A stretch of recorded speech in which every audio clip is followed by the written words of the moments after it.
Are we giving into evil? Yes, we are. And over the summer, we've seen what happens when authorities take orders from political mobs. I'm Geoffrey Botkin, and I'll need three parts to describe and answer this particular question. You can get links in the notes below, how to see parts two and three. This is part one. And let me begin by saying almost everyone gets confused about moral authority and who has it when those who are in authority don't know how to respond to evil, but instead give in to it. So right now what we've got is a woke mob of ungovernable Western children who now are so confused.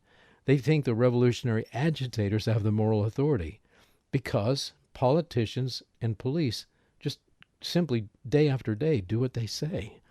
So these kids have joined for serious insurrectionists in their utter contempt of the authorities. That's not surprising. I hold them in contempt also. And this is happening in American cities and cities all around the world. So why are authorities giving in and appeasing these mobs and not resisting this? The more they give in and the fewer examples there are of resistance, really true resistance based on law, just resistance. And the more we see multiplied examples of criminal domination, a cultural trend can be created and has been created that extends from Seattle to Sicily. Civic surrender and suicide, a true culture of appeasement. It's so bad now in hundreds of cities that rulers can only pretend that they have any authority. So they try to talk tough, but it sounds really comical. And the authorities are now so morally tone deaf, they can't really hear the absurdity in what they're saying. So let's take a quick look now at how rapidly cowardice is spreading from city to city, nation to nation. Here's an example from France. Not long ago, French firemen were prevented from rescuing a woman from a burning building in the Saint Roch district of Nice. This big mob gathered, was shouting hate slogans at the firefighters who were trying to respond to the fire. The mob was interfering with the operation. They were stealing equipment. And without firearms and the authority to act, the firefighters could do nothing for the woman who begged for help from her balcony. Police finally did arrive and they brought tear gas, but they could not subdue the growing mob. And so the woman caught fire while she was begging for help, and she burned to death right in front of everybody on her balcony. While the mob stood in the way, they were not moving, but they were laughing. And so what was the response of the government? Only 3 people were arrested, and they were likely questioned and released because that's so typical of the French government today and what's going on and how they continue to appease criminals and appease the mob. And so mobs responded then to this response, and they did it by setting ambushes for firefighters, attacking and injuring them when they responded to the calls for help. And so, okay, finally the government decided they would take public action and really do something. They decided to talk tough. They decided to spend French tax dollars on a TV campaign directed at the militant mob. And the campaign was just simply this: politely telling the mob, "Do not touch my firefighter." That was the slogan of the campaign. Do not touch my firefighter. Do not touch my firefighter. I'm not exactly sure in French how they emphasized the line, but it was supposed to sound really, really tough. And the criminals treated the ad campaign as a comedy. And this is why organized criminals hold lawful authority in derision. Tough little slogans, spoken with simpering smiles, did not put an end to murder and rape and terror and looting. And just observe how well these campaigns work. I mean, there have been a lot of them. Do you remember when Michelle Obama released this photograph of her bold, whining hashtag? She held up a piece of cardboard in front of her, wrinkled up her forehead, and it said hashtag bring back our girls. And it was in response to the Islamic kidnapping of 276 Christian girls in Nigeria. And so when she did that, how did the bad guys respond? How did the kidnappers respond? They laughed. They sold the girls into sex slavery. They strapped suicide vests onto some of them. They detonated some of those in marketplaces in villages nearby. And then the militants kidnapped more girls. That's how they responded to the tough-talking Michelle Obama. When the Swedes decided to fight rape jihad by giving Swedish women bracelets that had the text, "Do not molest me," that was their tough talking. The rapists just laughed and turned Sweden into the rape capital of the world.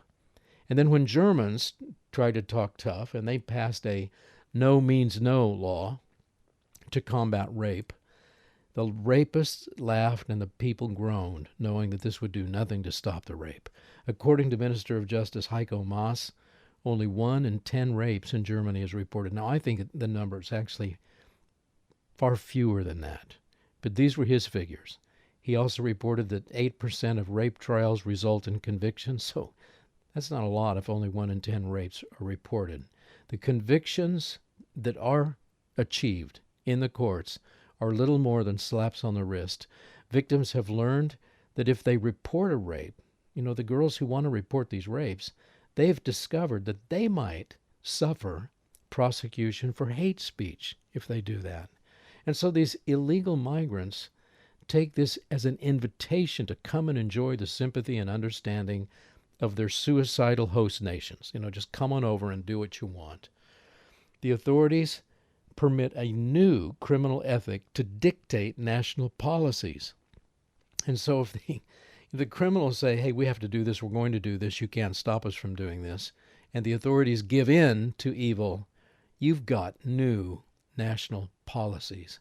And that's what's happening in these cities, these Western cities. The criminal ethic of the invaders and organized criminals are taking charge. They're controlling the actions of the courts, of the judges, of the elected officials, of the police, and even of the military. These criminals now understand that it's totally fine to be an illegal migrant, or an illegal thief, or an illegal rapist, or an illegal abuser of police personnel, that nothing's going to happen to them. Even postmen are attacked for no reason, except to destroy the institutions of civilization. Last year, 51 Chronopost delivery drivers were reportedly attacked while doing their rounds in one Paris suburb, just in one suburb. In 2016, there were more than 2,000 assaults on firefighters during their interventions. And by the way, that little TV campaign, it didn't do a thing but get the criminals to entertain the criminals and get them to laugh. Now, the French president, Macron, has admitted that there are now, he's admitted this. There was denial for quite a long time, but he's finally admitted there are at least 1,500 strict criminal colonies in France. You can even get apps for your phone if you're going to be over there that shows you and warns you where they are, because you can't go in. You don't want to go in. French men and women dare not enter. French police dare not enter. The French military dare not enter. The magazine Le Figaro reported that large quantities of assault rifles are circulating in these French no-go zones. And yes, that's what you can call them. That's what the French call them now. Here's a quote from the magazine. For a few $100s, you can buy Kalashnikovs. This was written by political scientist Sebastian Roche. The price of an iPhone, he said. For the price of an iPhone, you can buy a Kalashnikov.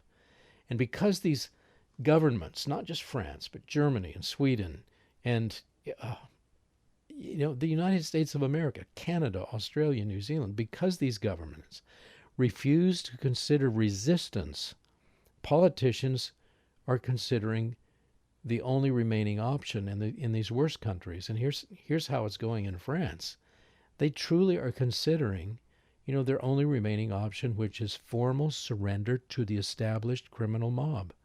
And this means that the criminals get their own country.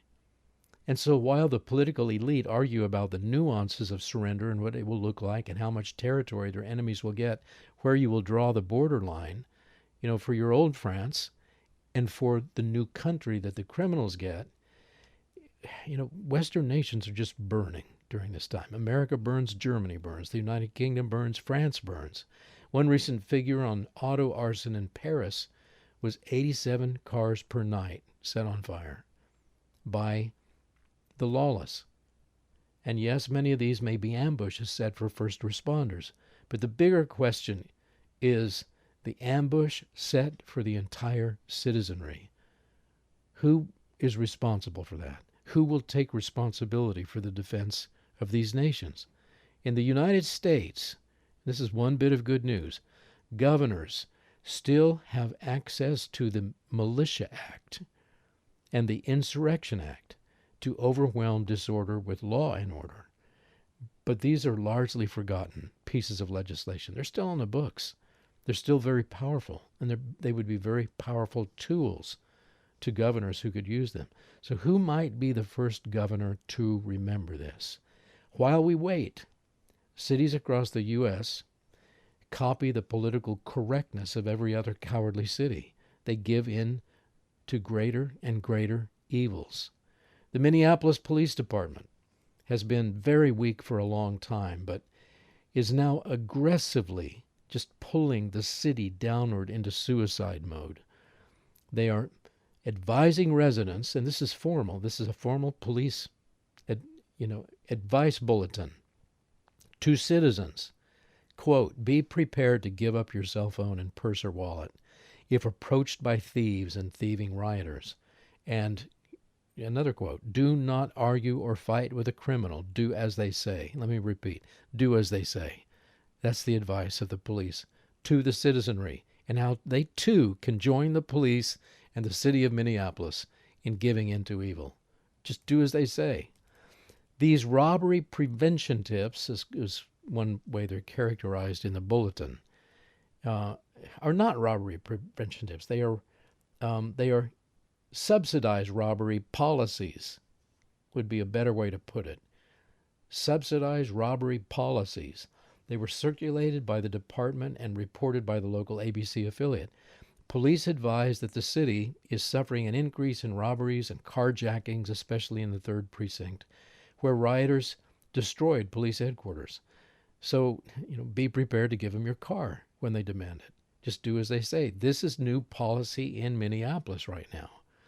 And so, more on the momentum of this trend tomorrow in part 2.